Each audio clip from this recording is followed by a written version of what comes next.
Hello दोस्तों, आपका स्वागत है आपके ऑनलाइन शिक्षण यूट्यूब चैनल पर। दोस्तों, मैं प्रकाश आपका स्वागत करता हूं आपके अपने चैनल ऑनलाइन शिक्षण यूट्यूब चैनल पर। दोस्तों, जैसा कि आपको पता है कि यह जो जीके है, यह हर जगह पूछ लिया जाता है, चाहे वह किसी भी क्षेत्र का एग्जाम क्यों ना हो। जैसा कि आपको पता है, आपके टेट में अगर देखेंगे आप, जो आपका जूनियर लेवल का एग्जाम है टेट में, बेटा उसमें भी आपका भूगोल है और इतिहास है और काफ़ी ज़्यादा थोड़ा बहुत जीके का पोर्शन आ जाता है, हल्का फुल्का है, ज़्यादा तो नहीं कहेंगे। वरना नहीं तो आपको बाल विकास हुआ, मैथ का भी पोर्शन है, काफ़ी अच्छे पोर्शन है जो आप लोग देख रहे हैं, पढ़ रहे हैं। और रेलवे एनटीपीसी वाले, ग्रुप डी वाले, उनसे भैया वह लोग ज़रूर देखें और सारे वीडियो वह ज़रूर फॉलो करें। और जितने बच्चे हैं चैनल पे, एक बार शेयर करें और ज़्यादा से ज़्यादा बच्चों को जोड़ने की कोशिश करें। ठीक है दोस्तों, तो चलिए आज हम लोग देखेंगे इम्पॉर्टेंट काफ़ी ज़्यादा क्वेश्चन हैं, करीब 21 पेज के आसपास में हैं। आप इसे देखेंगे और इसका अगर पीडीएफ पाना है आपको, तो आप नीचे दिए गए टेलीग्राम के लिंक को ज्वाइन कर लेंगे। वहाँ पे डेली क्विज भी होता है सुबह सुबह, और मतलब किसी भी टाइम क्विज होते हैं 10-15 क्वेश्चन के, वहाँ पे आप कर पाएंगे और इसकी पीडीएफ भी पा पाएंगे बिल्कुल फ्री। तो चलिए हम लोग स्टार्ट करते हैं पहले क्वेश्चन से। बिल्कुल वन लाइनर क्वेश्चन है, इसमें आपको चकपकाना नहीं है, आराम से करते चलना है। श्वेत क्रांति किससे संबंधित है? दुग्ध उत्पादन से। जैसा कि आपको पता है, आपका नॉर्मन बोरलॉग हो गए, पूरे विश्व में जाने जाते हैं हरित क्रांति के नाम से। इसी तरह बेटा आपके हैं डॉक्टर स्वामीनाथन, जो भी हरित क्रांति के नाम से भी जाने जाते हैं। कहाँ के? इंडिया के। ये सारी चीज़ें इसमें आएंगे, डिस्कस करते हुए चलेंगे हम लोग फटाफट केवल क्वेश्चन देखते हुए चलेंगे, ठीक है। चलिए, पीली क्रांति किससे संबंधित है? तो बता देंगे तिलहन उत्पादन से संबंधित है। छठी पंचवर्षीय योजना कब समाप्त कर दी गई? तो बता देंगे 1980 में छठी पंचवर्षीय योजना समाप्त कर दी गई थी।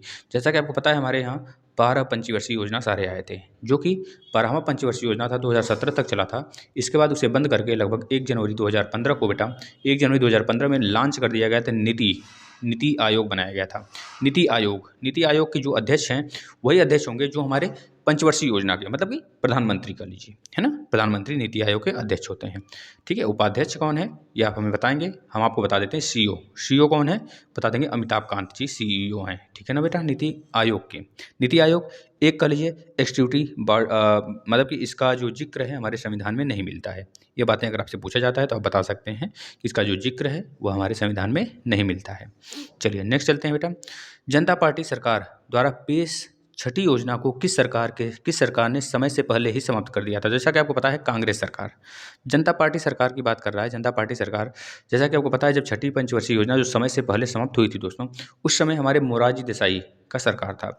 और 1978, सॉरी हाँ सही है, 1977 के आसपास, 77-78 के आसपास में इनका लगभग 1 साल कुछ दिन, कह लीजिए 265 दिन के आसपास में, लगभग 2 साल मान लीजिए, तक शासन चला था। इन्होंने बहुत ज़्यादा फेरबदल भी किए थे। जो मोरारजी देसाई हैं दोस्तों, उनको बोला जाता है सबसे ज़्यादा, मतलब old prime minister of India. अगर पूछा जाता है तो आप उन्हीं का नाम बताएंगे। और सबसे यंगेस्ट हमारे राजीव गांधी जी, ठीक है बेटा। ये क्वेश्चन पूछा जाता है और आपको पता होगा, आपके एनटीपीसी एग्जाम में पूछा भी गया है, जिससे आप कर सकते हैं बिल्कुल इजीली। नेक्स्ट देख लेते हैं, कांग्रेस सरकार द्वारा लागू छठी पंचवर्षीय योजना की अवधि क्या निश्चित की गई थी? छठी पंचवर्षीय योजना जो थी 1980 से 1985 थी, लेकिन बाय द वे इसी समय घटना घट जाता है एक बेटा। इस समय घटना घटता है, कह लीजिए कि हमारे इंदिरा गांधी जी की, मतलब कि जो हमारी फर्स्ट महिला प्राइम मिनिस्टर थी, उनका डेथ हो जाता है, मतलब उनका एसेसन हो जाता है, उनकी हत्या हो जाती है ना, उन्हीं के बॉडीगार्ड द्वारा। तो उसके बाद हमारे राजीव गांधी जी आ जाते हैं। फिर उनका शासन चलता है 1991, उनका भी एसेसन हो जाता है तमिलनाडु में, चेन्नई में, है ना, याद रखेंगे, उनकी भी हत्या हो जाती है। छठी पंचवर्षीय योजना में किस पर विशेष बल दिया गया? तो बताएंगे गरीबी निवारण तथा रोजगार सृजन पर। और छठी पंचवर्षीय योजना ही आपकी जो थी हरित क्रांति के लिए भी जानी जाती है। अगर आपसे पूछा जाता है हरित क्रांति किस समय फेमस हुआ, उस समय कौन सी पंचवर्षीय योजना चल रही थी, तो बताएंगे छठी पंचवर्षीय योजना चल रही थी बेटा, ठीक है ना। चलिए याद करिएगा इसको। नेक्स्ट चलते हैं, किस पंचवर्षीय योजना के दौरान रोजगार मापने के लिए मानक व्यक्ति वर्ष को अपनाया गया, यानी कि स्टैंडर्ड पर्सन ईयर अपनाया गया? तो बता देंगे छठी पंचवर्षीय योजना। छठी पंचवर्षीय योजना मोस्ट इंपॉर्टेंट है दोस्तों, यहाँ से क्वेश्चन काफ़ी बनते हैं, जिसको हम इसमें इंक्लूड किए हुए हैं। बेरोजगारी उन्मूलन से संबंधित कार्यक्रम IRDP, NREP, TRYSME, DWACRA, उसके बाद RLEGP किस योजना में लागू हुआ था। तो यह भी हमारा छठी पंचवर्षीय योजना में लागू हुआ था, जैसा कि हम पहले ही बता चुके हैं। छठी पंचवर्षीय योजना मोस्ट इंपॉर्टेंट है। किस योजना के दौरान गरीबी रेखा को ग्रामीण क्षेत्र में प्रति व्यक्ति 2400 कैलोरी, जैसा कि आपको पता है 1 कैलोरी बराबर कितना होता है, 2.46 जूल होता है। ये होता है ना, जूल होता है। जूल और कैलोरी दोनों के दोनों ऊर्जा के मात्रक हैं बेटा। तथा शहरी क्षेत्र में 2100 कैलोरी के रूप में परिभाषित किया गया। गांव में 2400 और शहर में 2100। तो बताएंगे किस पंचवर्षीय योजना के थ्रू दोस्तों, तो बता देंगे छठी पंचवर्षीय योजना के थ्रू। नेक्स्ट चलते हैं, कौन सा योजना 15 वर्ष की दीर्घ अवधि को ध्यान में रखकर बनाई गई थी, तो बता देंगे बेटा छठी पंचवर्षीय योजना 15 वर्ष की दीर्घ अवधि को ध्यान में रखकर बनाई गई थी। किस योजना 15 वर्ष की दीर्घ अवधि में ध्यान, अच्छा ये रिपीट हो गया क्वेश्चन, इसको स्किप करते हैं, नेक्स्ट चलते हैं। किस योजना को पर्सपेक्टिव प्लानिंग कहा जाता है, तो बता देंगे दोस्तों पर्सपेक्टिव प्लानिंग छठी योजना को कहा, क्योंकि यहाँ पे बहुत सारे चीज़ों को सोच कर, पर्सपेक्टिव मतलब एक आपका कह लीजिए कि एक विचार से, मतलब एक चीज़ ऐसी सोच ली गई थी प्लानिंग के तौर पे। वैसे तो सारे पंचवर्षीय योजना पहले आने वाले समय को प्लान कर लिया जाता था, फिर उसके अनुसार काम किया जाता था। खैर वो तो अलग बात थी, जितना हम लोग बनाते थे अपना लक्ष्य उतना कंप्लीट नहीं होता था। एक दो ऐसे हमारे योजनाएं हैं, पंचवर्षीय योजनाएं एक दो हैं जिसमें लक्ष्य से भी ज़्यादा गया था, लेकिन सारे मैक्सिमम जो योजनाएं हैं हमारे वो फेल गए थे, फेल मार गए थे बेटा, है ना। इसी तरह उसी को बोला जाता है पर्सपेक्टिव प्लानिंग, याद रखेंगे। तो छठी पंचवर्षीय योजना है। सातवीं पंचवर्षीय योजना की अवधि क्या थी, तो बताएंगे 1886 से 1891 तक थी। सातवीं पंचवर्षीय योजना का प्रमुख उद्देश्य क्या था, तो बता देंगे आधुनिकीकरण। आधुनिकीकरण बेटा मतलब कि उसमें मॉडर्न, मतलब कि हर चीज़ को कह लीजिए रिप्लेस करना और उसका मॉडर्न तरीके से यूज करना, या फिर मॉडर्न मशीन लेने लगाना, ये सब सारी चीज़ें आधुनिकीकरण में आ जाती हैं, याद रखेंगे। कौन सी योजना उदारीकृत अर्थव्यवस्था के रूप में वर्णित जॉन डब्ल्यू मुलर मॉडल पर आधारित है, तो बता देंगे आठवीं पंचवर्षीय योजना जॉन डब्ल्यू मुलर मॉडल पे आधारित है बेटा, याद रखेंगे। यहाँ से काफ़ी ज़्यादा क्वेश्चन आएंगे आपकी एनटीपीसी, ग्रुप डी, आईबी, जो भी आप एग्जाम देंगे। आठवीं पंचवर्षीय योजना का कला क्या था, तो बता देंगे 1992 1997 तक था बेटा। सॉरी कला नहीं बेटा, यहाँ पे काल होगा, यहाँ काल लिख लीजिए। जो आठवीं पंचवर्षीय योजना था उसका काल क्या था, तो 1992 से 1997, क्योंकि आपका सिर्फ छठवीं पंचवर्षीय योजना जो था दोस्तों वही केवल 4 साल में समाप्त हुआ था और बाकी 5 साल चले थे। वो भी 4 साल मतलब समय से पहले समाप्त होने का कारण था, कह लीजिए उसमें इंदिरा गांधी जी की देहांत हो गया था, मतलब उनका एसेसन हो गया था, उनको मार दिया गया था। आठवीं पंचवर्षीय योजना पहले कब से लागू होनी थी, यह 1990 में लागू होनी थी, लेकिन क्योंकि यहाँ पे एक प्रॉब्लम हुआ था, 1 साल के लिए कह लीजिए पंचवर्षीय योजना लगा दी गई थी, इस वजह से यह 1990 से नहीं स्टार्ट होकर 1991 से स्टार्ट होती है ना, ये याद रखेंगे बेटा। सॉरी 1992 से स्टार्ट होती है, क्योंकि जो छठी पंचवर्षीय योजना थी बेटा, इसके बाद छठी सातवीं पंचवर्षीय योजना के बाद बेटा 2 साल का गैप हो जाता है। 2 साल का गैप होता है, मतलब कि 2 साल की ईयरली प्लानिंग लाया जाता है। कुछ कारणवश या फिर कुछ कह लीजिए कि प्रॉब्लम्स की वजह से ऐसा होता था, जैसे कि सूखा पड़ गया या फिर कोई पार्टी ने विरोध कर दिया या फिर दल बदल हो गया, मतलब इस तरह की कुछ घटनाओं के कारण वह 2 साल का चला दिया गया था। तो बता देंगे छठी पंचवर्षीय योजना आठवीं पंचवर्षीय योजना के बीच में 2 साल का गैप हुआ था। वैसे तो आपका तीसरी पंचवर्षीय योजना के बाद 3 साल का गैप हुआ था। तीसरी के बाद चौथी, पाँचवीं के बाद आपका भी कल ही पाँचवीं, पहली, दूसरी, तीसरी के बाद 3 साल का गैप हुआ था। आप इसे याद कर लेंगे, जिसे बोला जाता है योजना अवकाश। ये चीज़ें आपको पूछ लिया जाता है बार बार, आप याद रखेंगे बेटा।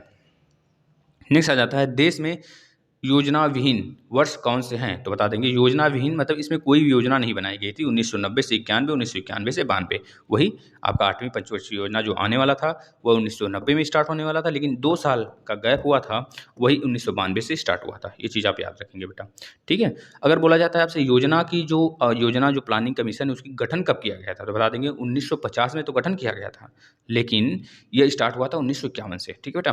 किस योजना में विभिन्न पहलुओं को ध्यान में रखते हुए मानव संसाधन विकास को मूलभूत उद्देश्य माना गया, तो बता देंगे आठवीं पंचवर्षीय योजना को। नौवीं पंचवर्षीय योजना किस समयावधि क्या रही, तो बता देंगे 1997 से 2002 तक, यानी कि 2002 तक, क्योंकि 1995 के आसपास में 92 से लेकर 1997 तक आपका चला था 8वीं, फिर उसके बाद 1997 से 2002 तक आपका 9वीं चला था। इसके बाद 5-5 साल करके आप 2017 तक जाएँगे और 12वीं पंचवर्षीय योजना तक अपना मतलब कि पूछा जाएगा, तो आप इस तरह उसको कैलकुलेट कर सकते हैं, ठीक है। 9वीं के बाद 2002 के बाद 2002 से अगला 5 जोड़ लीजिए, वो हो जाएगा 10वीं, फिर अगला 5 जोड़ लीजिए, वो हो जाएगा 11वीं, फिर अगला लास्ट 5 जोड़ लीजिए, वो हो जाएगा बस 2017 तक, मतलब 12वीं पंचवर्षीय योजना। 10वीं पंचवर्षीय योजना की अवधि पूछ लिया गया, 2002 से 2007 बता देंगे बेटा। इसके बाद देखिए 1 मिनट, सही है बेटा। देखिए 1997 से 2002 तक था आपका 9वीं, फिर इसके बाद 10वीं आ गया 2002 से 2007 तक। अब 10वीं पंचवर्षीय योजना का मुख्य उद्देश्य क्या था, प्रमुख उद्देश्य इसके भी जाने हम लोग जान लेते हैं क्या था, तो बता देंगे। 21वीं शताब्दी में भारत को आर्थिक महाशक्ति बनाना। जैसा कि आपको पता है 1991 और 92 में घटना घटा था, जिससे कि हमारे यहाँ बहुत ज़्यादा कह लीजिए कि आर्थिक मंदी आ चुकी थी। आर्थिक मंदी के कारण जो हमारे उस समय के ये क्या नाम है, जो उस समय हमारे वित्त मंत्री थे, वित्त मंत्री जो थे बेटा, जो हमारे 13वें नंबर के कह लीजिए प्राइम मिनिस्टर थे, वही हमारे 1991 में वित्त मंत्री रहते हैं बेटा, मनमोहन सिंह। तो उन्होंने एक प्लानिंग लाया, इसे बोला गया LPG, यानी कि लिबरलाइजेशन, प्राइवेटाइजेशन, ग्लोबलाइजेशन। इन्होंने लाया और इसके बाद वहाँ से देखा जाता है, कहा जाता है कि इनका जो दिमाग था काफ़ी तेज चला और आज हमको उसकी स्थिति देखने को मिलती है, उसका फ़ायदा देखने को मिलता है। ठीक है बेटा, याद रखेंगे। नेक्स्ट चलते हैं। 11वीं पंचवर्षीय योजना कब से कब आया, 2007 से 2017 तक आया बेटा, याद रखेंगे। राष्ट्रीय विकास परिषद की 57वीं बैठक में 12वीं पंचवर्षीय योजना को अंतिम मंजूरी कब दी गई, तो बता देंगे 26 दिसंबर 2012 से, आपको पता है 2017 तक चला था, याद रखेंगे। आधुनिक भारत में बजट की परंपरा की शुरुआत करने का श्रेय किसे जाता है, तो बता देंगे जेम्स विल्सन को जाता है। 1921 में किस समिति की रिपोर्ट के आधार पर सामान्य बजट से रेलवे बजट को अलग कर दिया गया, तो बता देंगे अकबर्थ, मतलब इसका नाम लिख लीजिए, एक बर्थ है, क्या है, एक बर्थ बेटा, एक बर्थ कमीशन था, एक बर्थ कमीशन या समिति बोल सकते हैं आप। इनके रिकमेंडेशन से इसको क्या किया गया, जो सामान्य बजट है उसको रेलवे बजट से अलग कर दिया गया, याद रखेंगे बेटा ये चीज़। 1921 जो कि बहुतों बार पूछा जाता है, ठीक है ना। अविभाजित भारत का पहला बजट जो आया था 1946 में आया था, क्योंकि आपको पता है 1947 में हम लोग को आज़ादी मिली थी, इस वजह से अविभाजित यहाँ पर लगाया गया, मतलब भारत विभाजित नहीं हुआ था, उस समय पाकिस्तान भी भारत में था बेटा, याद रखेंगे, है ना। तो इसको कौन लाया था, तो बता देंगे RK शरणमुखम शेट्टी, जो आपके पहले वित्त मंत्री रहते हैं, ठीक है बेटा, याद रखेंगे। स्वतंत्र भारत का पहला बजट कब प्रस्तुत किया गया था, अब देखिए यहाँ पे क्या था, अविभाजित भारत का पहला बजट, याद रखेंगे 1946 में आया था, RK शरणमुखम शेट्टी ने रखा था इसको।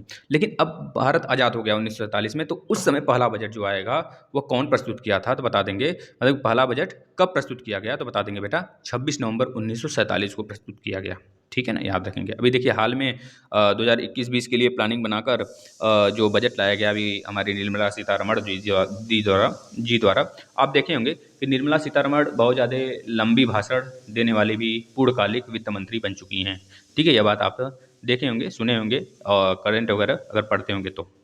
स्वतंत्र भारत का पहला बजट किसने प्रस्तुत किया, देखिए RK शरणमुखम शेट्टी भी इसका ही भी आंसर होगा बेटा, याद रखेंगे। अगर पूछा जाता है स्वतंत्र भारत का पहला वित्त मंत्री कौन है, तब भी इनका नाम ही बताएंगे आप, ठीक है बेटा। चलते हैं नेक्स्ट। स्वतंत्र भारत का पहला पूर्णकालिक बजट कब प्रस्तुत किया, पूर्णकालिक बजट की बात कर रहा है तो बेटा तो याद रखेंगे 1948 से 1949 तक, 49 में, ये चीज़ याद रखेंगे। यह वित्तीय बजट है, मतलब कि एक बजटी या कह लीजिए ईयर है ना, जो 3-3 महीने पे 6-6 महीने पे पहले हुआ करता था, तो 3-3 महीने पे होता है, जिसको हम वित्त ईयर बोलते हैं। स्वतंत्र भारत का पहला पूर्णकालिक बजट किसने प्रस्तुत किया, यह देखिए रिपीट हो गया क्वेश्चन, माफ करिएगा।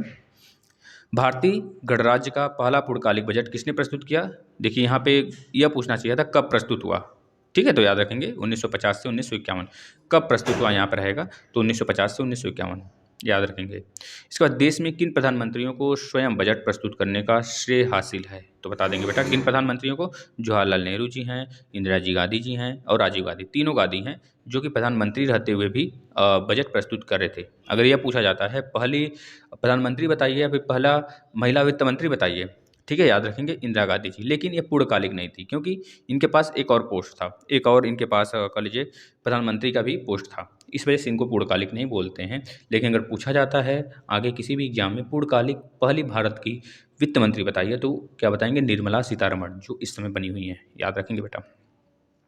देश में शून्य आधारित बजट प्रस्तुत करने का परंपरा किसने डाली? तो बता देंगे राजीव गांधी ने डाला था बेटा, ठीक है ना। ये कुछ कारण था, उसकी चर्चा यहाँ पे करने लगेंगे तो काफ़ी लंबी हो जाएगी वीडियो। देश में आज तक वित्त मंत्रालय का कार्यभार संभालने वाली एकमात्र महिला कौन रही? तो बता देंगे इंदिरा गांधी, याद रखेंगे बेटा, ठीक है। यही बात हमने आपको ऊपर बताया था।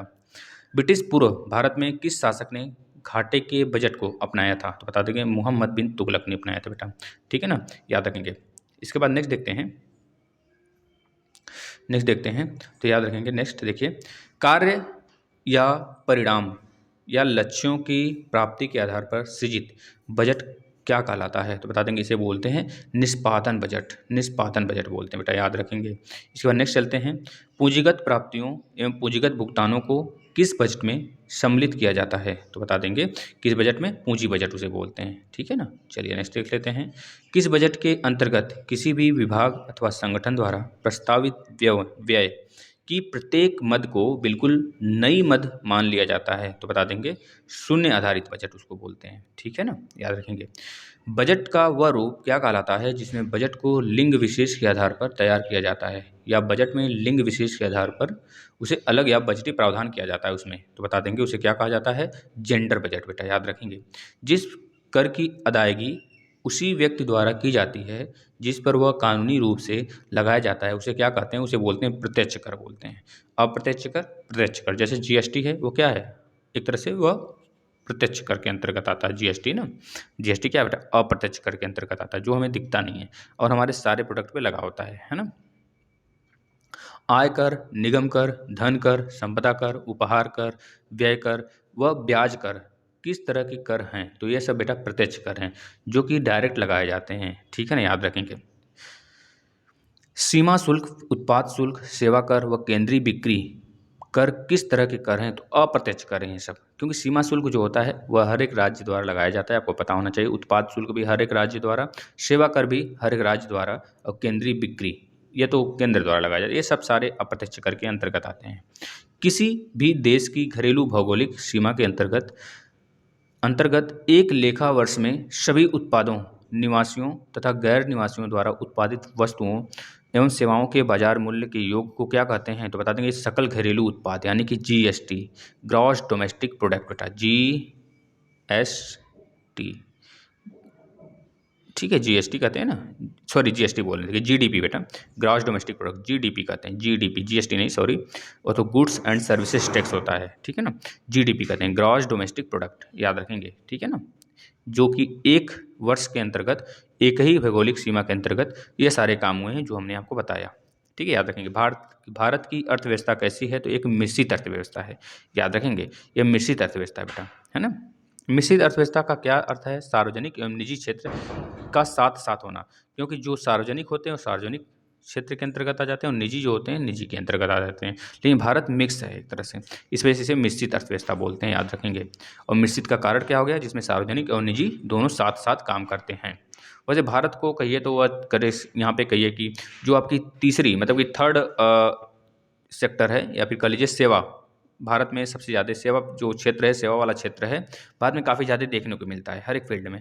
लगभग यहाँ से 50 से 56% के आसपास में हमको जीडीपी में उछाल देखने को मिलता है बेटा। सेवा क्षेत्र जो हम लोग का है काफ़ी स्ट्रांग है, लेकिन अगर हम लोग अपना सार्वजनिक क्षेत्र अगर स्ट्रांग बना लेते हैं ना, तो काफ़ी ज़्यादा फायदा होगा हम लोग को। जैसे निजी क्षेत्र हो गया, सार्वजनिक क्षेत्र हो गया, ये सब सारे जो क्षेत्र हैं बेटा, चाइना को देखेंगे और देखेंगे यूरोप की मैक्सिमम कंट्री हो गई, तो इन सब पे डिपेंड होती हैं। वह सेवा क्षेत्र वहाँ का काफ़ी ज़्यादा अच्छा तो नहीं कहें, मतलब ख़राब तो नहीं कहेंगे, लेकिन उतना ज़्यादा अच्छा नहीं होता जितना भारत का होता है ना। अब आर्थिक दृष्टि से भारत कैसा देश है? तो बता देंगे विकासशील देश है। विकसित देशों में आपका यूरोप की मैक्सिमम कंट्री आ जाती हैं, यूएसए आ जाता है, ये सब विकसित कंट्री में है। जैसे कि विकासशील में आपका चाइना भी आता है, भारत भी आता है, इंडोनेशिया भी आता है, ठीक है, ये सब सारे देश जो हैं विकासशील में आते हैं, याद रखेंगे। भारतीय अर्थव्यवस्था में कौन से क्षेत्र की हिस्सेदारी सकल राष्ट्रीय उत्पाद में सबसे अधिक है? तो बता देंगे तृतीयक, हमने बताया ना, तृतीयक का मतलब वही सेवा क्षेत्र है, याद रखेंगे। प्राथमिक मतलब आपका कृषि आ गया, मतलब कि जो हम लोग डायरेक्ट हमको उससे प्रोडक्ट बनाते हैं। जैसे आपका कृषि क्षेत्र से हो गया, आपका मिल्क क्षेत्र से हो गया, आपका शहद वाला क्षेत्र हो गया, मतलब मधुमक्खी पालन हो गया, तो ये सब आपका प्राथमिक क्षेत्र के अंतर्गत आते हैं। लेकिन अगर शहद से आप कुछ प्रोडक्ट बना रहे हो, दूध से आप कोई मिठाई मीठा वगैरह बना रहे हो, आप कृषि से कोई चीज़ पैदा कर रहे हो, उसको मार्केट में बेच रहे हो, उससे कुछ और एक्स्ट्रा चीज़ें आप बना रहे हो, तो वो आ जाता है द्वितीय क्षेत्र में, ठीक है, और प्रोडक्शन में अंतर्गत आ जाता है। लेकिन तृतीय क्षेत्र में क्या हो जाता है, सेवा देना, सेवा, जैसे कि आपका ऑनलाइन सेवा जैसे हम दे रहे हैं आपको, तो ये सारी चीज़ सेवा के अंतर्गत आते हैं बेटा, याद रखेंगे, है ना। कार्य शक्ति, कार्य शक्ति क्षमता यानी कि परचेजिंग पावर पैरिटी, पीपीपी से बोलते हैं, परचेजिंग पावर पैरिटी के आधार पर विश्व में भारतीय अर्थव्यवस्था का कौन सा स्थान है बेटा, बता देंगे, तीसरा स्थान है, तीसरा स्थान है, ठीक है, याद रखेंगे। चलिए नेक्स्ट चलते हैं। भारत की कुल श्रम शक्ति का कितना भाग कृषि में लगा है, कुल श्रम शक्ति का लगभग 52% भाग बेटा कृषि में लगा है, इसी वजह से तो हम लोग पीछे हैं, ठीक है, याद रखेंगे। भारत के बेरोजगारी के आंकड़े कौन एकत्रित और प्रकाशित करता है, तो बता देंगे बेटा, NSSO, NSSO मतलब कि राष्ट्रीय नमूना सर्वेक्षण संगठन, NSSO, याद रखेंगे, ठीक है ना। चलिए नेक्स्ट चलते हैं। राष्ट्रीय ग्रामीण विकास संस्थान कहाँ स्थित है, तो हैदराबाद में स्थित है। संरचनात्मक बेरोजगारी का प्रमुख कारण क्या है, तो बता देंगे अपर्याप्त उत्पादन, मतलब कि बिल्कुल तगड़े तरीके वाला उत्पादन हो जाना, कि वहाँ पे बहुत सारी चीज़ें बिल्कुल सस्ती बिकने लगे, तो ये होता है संरचनात्मक बेरोजगारी बेटा, याद रखेंगे। सामान रहते हुए भी लोग बहुत सस्ते दाम पे बेच देते हैं, एक तरह से अच्छे अच्छे चीज़ों को लोग बहुत सस्ते दाम पे बेचते हैं, और लोगों को खरीदने के लिए काफ़ी ज़्यादा पैसे आ जाते हैं लोगों के पास, और उत्पादन जो है मेरा क्या हो जाता है बेटा, मतलब उत्पादन कर लीजिए अपर्याप्त होता है, पर्याप्त नहीं अपर्याप्त होता है, और उत्पादन क्षमता जो होती है अपर्याप्त होती है, ये बातें आपको पता होना चाहिए। वैसे काफ़ी ज़्यादा टफ टॉपिक्स होते हैं सब, ये सब आप अगर केवल वही चीज़ पढ़ें जो आपके एग्जाम में आता है तो ज़्यादा बेटर होगा। योजना आयोग किसके सर्वेक्षण के आधार पर गरीबी की रेखा से नीचे के लोगों का आकलन करता है, तो राष्ट्रीय नमूना संरक्षण, वही हमने बताया, NSO, ठीक है ना, NSSO।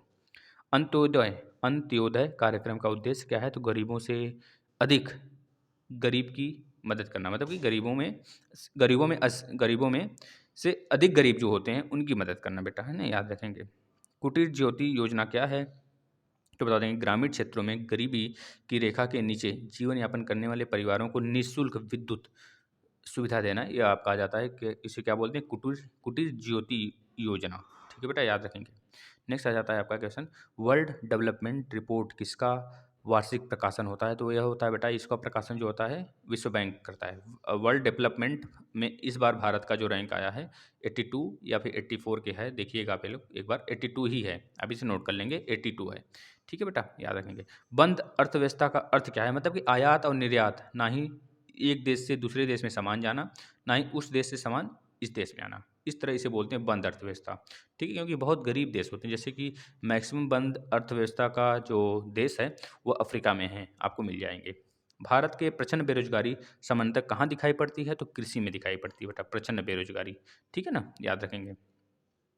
भारत में निर्धनता के स्तर का आकलन किससे किया जाता है, तो परिवार के उपभोग व्यय के आधार पर, जैसे कि एक परिवार में 5 लोग हैं, एक परिवार में 5 लोग हैं, ठीक है, 5 लोग हैं, अब पाँचों में से केवल एक ही लोग कमाते हैं, और एक लोग कमाते हैं मान लीजिए 5,000 रुपये, और उस खर्च कर देते हैं पाँचों पे, डेली का डेली खर्च हो जाता है इनका, तो इस तरह यह क्या हो गया बेटा, एक तरह से यह आकलन किया गया निर्धनता का, क्योंकि एक ही लोग कमा रहे हैं और सारा का सारा खर्च हो जा रहा है, लेकिन अब पाँचों के पाँचों लोग 5-5 हज़ार रुपये कमाने लगे, अभी अभी अभी अभी अभी सभी लोग, तब अब क्या होगा, अब खर्च कम होगा और लोगों के पास बचत भी होगी, तो इसे बोलते हैं निर्धनता नहीं, मतलब निर्धनता के स्तर का आकलन हम किस आधार पे करते हैं, परिवार के उपभोग व्यय के आधार पे करते हैं, वो कितने ज़्यादा खर्चा कर रहे हैं, ठीक है ना, इस तरह की यह जो होता है यह निर्धनता का आकलन करने के लिए एक स्तर है।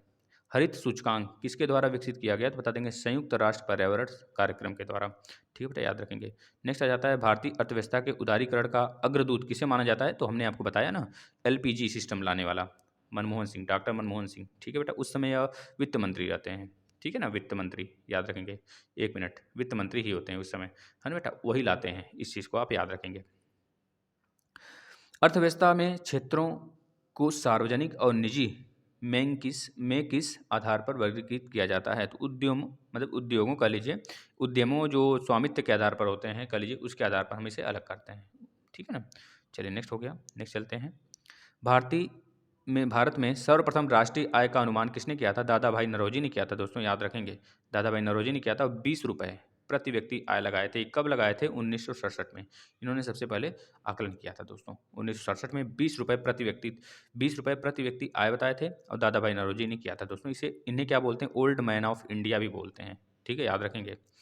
भारत राष्ट्रीय आय की गणना कौन करता है? तो बता देंगे वही केंद्रीय सांख्यिकी संगठन। केंद्रीय सांख्यिकी संगठन CSO बेटा, CSO करती है, याद रखेंगे।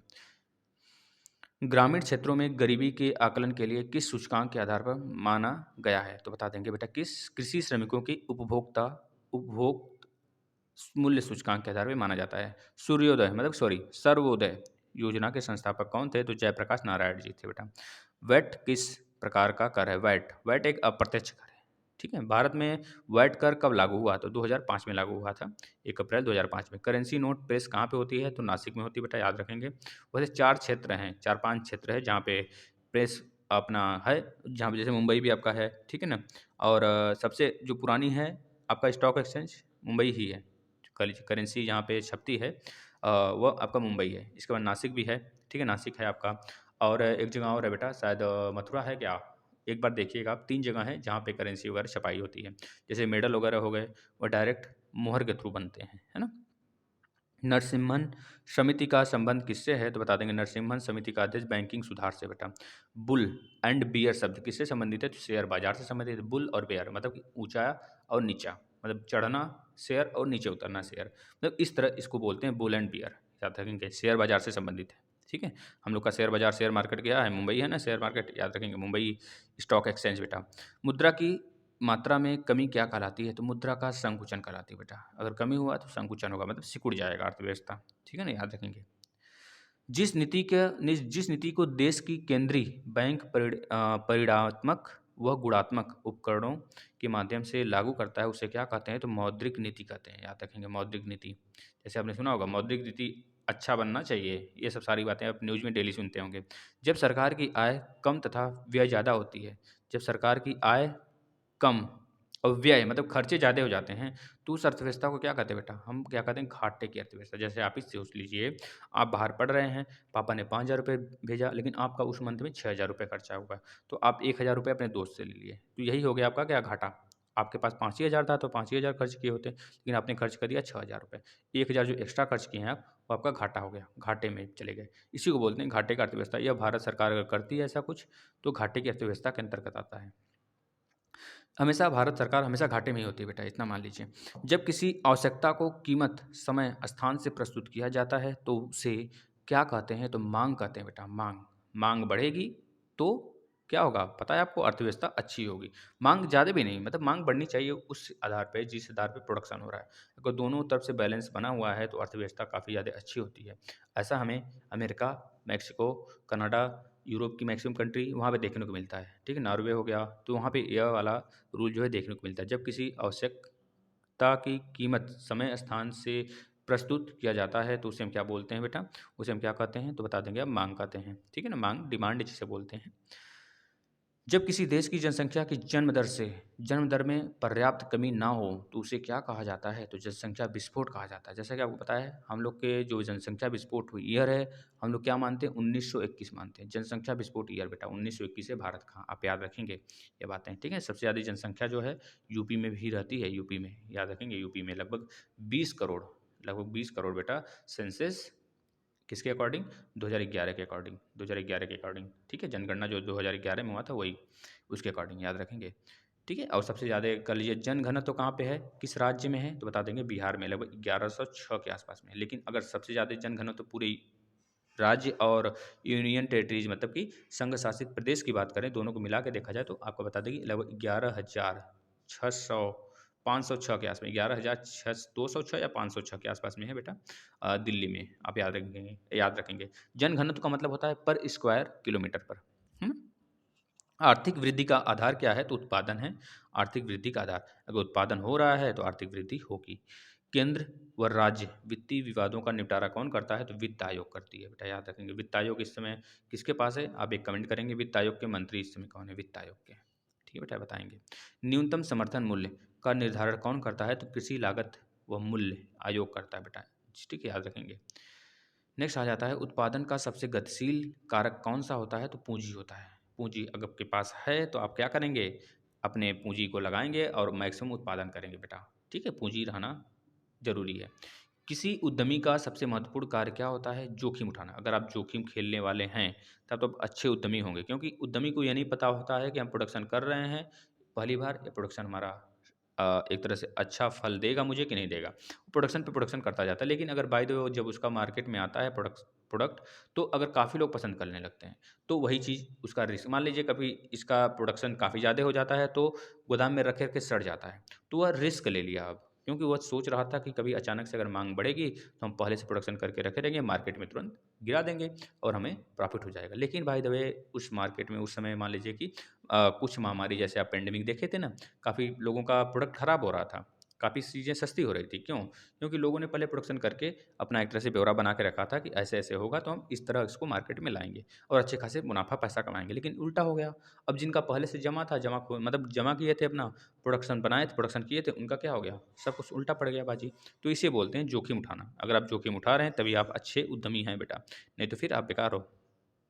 अब ऐसा है नहीं कि आप उठा रहे हैं जोखिम बार-बार तो आपको कभी प्रॉफ़िट नहीं होगा, प्रॉफ़िट होता है तो सब एक ही बार में निकल जाता है।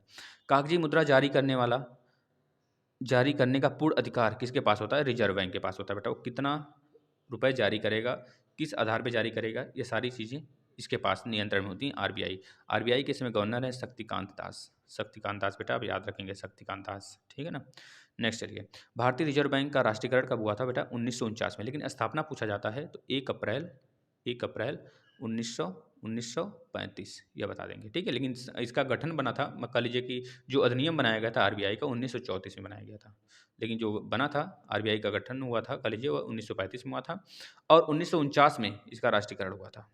भारतीय रिज़र्व बैंक का खुली कार्यवाही का अर्थ क्रय और विक्रय में क्या है? तो बता देंगे सरकारी बॉन्डों का है। याद रखेंगे, सरकारी बॉन्डों को हम क्रय विक्रय मतलब इस तरह की कार्यवाही का अर्थ होता है। याद रखेंगे, खुली कार्यवाही का अर्थ। नेक्स्ट आ जाते हैं, सस्ती मुद्रा का अर्थ क्या है? सस्ती मुद्रा का अर्थ है बेटा ब्याज की दर कम होना, ठीक है? सस्ती मुद्रा मिल रही मतलब ब्याज कम है तभी तो सस्ता मुद्रा पा रहे हैं आप, ठीक है? अगर ज़्यादा महँगा मुद्रा पाते हैं, अगर मान लीजिए जो अदर बैंक हैं वह क्या करेंगे? अपने पापा बैंक से मतलब आरबीआई से अगर पैसे लेने जाएँगी, तो वो क्या करेगा आरबीआई? काफ़ी ज़्यादा टैक्स लगा देगा, तो आप लोग को कम पैसे मिलेगा। अगर वह कम टैक्स लगाएगा उन लोग के लिए, तो आप लोग को ज़्यादा पैसे मिलेंगे। मार्केट में ज़्यादा पैसा आएगा तो आप ज़्यादा चीज़ें खरीदेंगे। जब ज़्यादा चीज़ें खरीदेंगे तो प्रोडक्शन पे हो सकता है कमी आ जाए, प्रोडक्शन कम पड़ जाए, तो इसको भी कंट्रोल करता है आरबीआई। आपको उतना चीज़ें देता है, उतने ही पैसे मार्केट में लाता है, जितना उसको लगता है कि बहुत ज़्यादा पैसे आ जाने से प्रोडक्शन हो सकता है कम हो जाए। अगर आपके पास ज़्यादा पैसे हैं, आप ही सोचिए, अगर आप कभी बहुत ज़्यादा पैसे कमाने लगे तो काफ़ी ज़्यादा मतलब ये खरीद लें, वो खरीद लें, हर चीज़ आप सोचेंगे खरीदने के लिए, आप अमीर बन जाओगे। यही नहीं चाहती आरबीआई, कोई अमीर बने और आरबीआई ये भी नहीं चाहती कि कोई गरीब बने, मतलब एक लिमिट हो, हैं? उसी को कंट्रोल करती है एसएलआर। और आपको पता है ना, बैंक रेपो रेट हो गया, बैंक रेपो रेट हो गया, रिवर्स रेपो रेट हो गया, ये सब आरबीआई के गुणागणित हैं, है ना? ये सारी चीज़ें होती हैं। सरकार आर्थोपाय ऋण कहाँ से लेती है? ठीक है, आर्थिक उपाय के लिए यहाँ पे आर्थिक उपाय लिख लीजिएगा, कहाँ से लेती है? तो रिजर्व बैंक से लेती है बेटा, याद रखेंगे। आर्थिक उपाय के लिए वो ऋण कहाँ से लेती है? रिजर्व बैंक से लेती है, लेकिन उसके लिए कुछ अपना बॉन्ड वगैरह करा के तब लेती है ना? कि हमने इतना रुपए लिया है स्टेट को आरबीआई से, उसको चुकाना पड़ता है आरबीआई को, भारत सरकार देती है फिर। प्रति व्यक्ति आय ज्ञात करने के लिए कुल आय को किससे भाग दिया जाता है? देश की कुल जनसंख्या से भाग दिया जाता है। जैसे आप सोच लीजिए घर में 5 लोग हैं और आपने 5,000 रुपए कमा रहे हैं आप। तो पूछा जाए इसका रेशियो बताइए प्रति व्यक्ति आय का, तो 5 से डिवाइड कर देंगे, ये आ गया 1,000 रुपए। जो 1,000 रुपए आया बेटा, ये केवल आपके घर का आया है, आपके घर के प्रति व्यक्ति आय आया है, ठीक है ना? अगर इसी जगह 10 लोग पाँचों के पाँचों लोग कमाते होते 5-5 हज़ार, 25,000 हो जाता। 25,000 को 5 से डिवाइड करते तो 5,000 आता रेशियो, तो प्रति व्यक्ति आय 5,000 आ गया, है ना? समझ रहे हैं कि नहीं? तो इस तरह पूरे भारत में जो जनसंख्या के प्रति व्यक्ति भले बहुत ज़्यादा गरीब लोग हों, सबको काउंट कर लिया जाता है, जो नागरिक हैं भारत के, उससे डिवाइड कर दिया जाता है, जिससे कि यह अनुमान लगाया जाता है, भारत में जो प्रति व्यक्ति आय निकाला जाता है, वह तो पैसा केवल और केवल हमारे भारत में 70% के पास है, 70% के पास उतना पैसा है।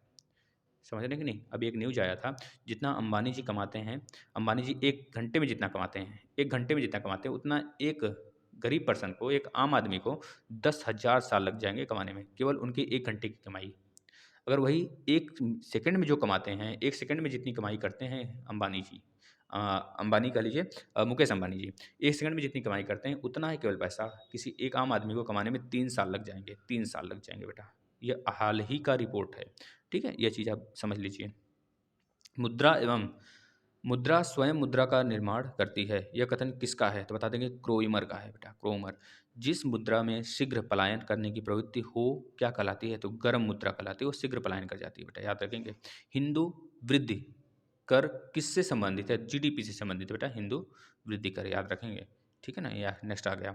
भारत की राष्ट्रीय आय का प्रमुख स्रोत क्या है? तो सेवा कर भारत का राष्ट्रीय आय का प्रमुख स्रोत है, याद रखेंगे। इसके बाद नेक्स्ट आ जाता है, भारत में राष्ट्रीय आय श्रमिकों का आकलन किसके द्वारा किया जाता है? तो बता देंगे केंद्रीय सांख्यिकी संगठन द्वारा। ठीक है, अभी हमने ऊपर बताया था सीएसओ, वही चीज़ है। भारत राज्य कौन सा है? वह भारतीय राज्य कौन सा है जिसका वित्तीय लेन देन भारतीय रिजर्व बैंक से नहीं होता है? तो जम्मू कश्मीर पहले था लेकिन अब हो गया बेटा, इसको कट करेंगे, ये क्वेश्चन काम का नहीं है। ठीक है, याद रखेंगे। पहले था ऐसा लेकिन अब ऐसा नहीं है। अब सारे देश भारत के आ गए हैं। भारत यूनियन ऑफ स्टेट है, आपके पहले अनुच्छेद भाग भाग पहले और अनुसूची पहले में ये बातें कही गई हैं, है ना? ये बातें आपको पता होगा बेटा, है ना? तो याद रखेंगे। आपका जो जम्मू कश्मीर है अब भारत में मिल चुका है, मतलब भारत का पहले एक तरह से इस यहाँ का अलग तरह से कानून नियम कानून था, 370 हटने के बाद भारत में मिल चुका है लगभग। कह लीजिए 5 अगस्त 2019 को इसको दो यूटी में बांट दिया गया, लद्दाख और जम्मू कश्मीर में। लद्दाख में दो डिस्ट्रिक्ट हैं, 2 ज़िले हैं और जम्मू कश्मीर में 20 ज़िले हैं। अगर पाक ऑक्युपाइड कश्मीर को ले लिया जाए तो मिला-जुला के 28 ज़िले हो जाते हैं। 20 ज़िले नहीं, इसमें 22 ज़िले हैं। पाक ऑक्युपाइड कश्मीर में 6 ज़िले हैं। अगर दोनों को मिला लिया जाता है तो जम्मू कश्मीर में केवल 28 ज़िले हैं और लेह में मतलब सॉरी लद्दाख में 2 ज़िले हैं, लेह और कारगिल। लेह जो है लद्दाख का कैपिटल है बेटा, इस तरह आप याद करेंगे इसे। भारत में सबसे पुराना स्टॉक एक्सचेंज वही हमने बताया था आपको, बॉम्बे स्टॉक एक्सचेंज बेटा। अर्थव्यवस्था में मुद्रा के तुल्य और कीमत स्तर के बीच क्या संबंध होता है? तो प्रतिलोम का संबंध होता है बेटा। स्टैगफ्लेशन की स्थिति क्या होती है? तो गतिरोध और मुद्रास्फीति। यह चीज़ें आप पढ़े होंगे, अगर नहीं पढ़े हैं तो हम पढ़ाएंगे, आप चिंता ना करें। आईएमएफ के नियमों के अनुसार हर सदस्य को अपनी वैध मुद्रा का समतुल्य अमेरिकी डॉलर के रूप में और अन्य किसी मुद्रा में घोषित करना होता है, पाउंड्स होता है, याद याद रखेंगे इसको। चलिए दोस्तों, इतना क्वेश्चन था, अब इसे रिवीजन करेंगे। काफ़ी ज़्यादा क्वेश्चन नहीं थे लेकिन उतना ही क्वेश्चन थे जो आपको आपके इकोनॉमिक्स में आपको देखने को मिलेंगे हर पेपर में। तो आप इसे रिवीजन करें और ज़्यादा से ज़्यादा बच्चों को शेयर करें दोस्तों। अभी तक अगर सब्सक्राइब नहीं किए चैनल को सब्सक्राइब कर लें, जिससे आपको आगे आने वाले सारे वीडियो का इन्फॉर्मेशन मिल सके। धन्यवाद, मिलते हैं नेक्स्ट वीडियो में।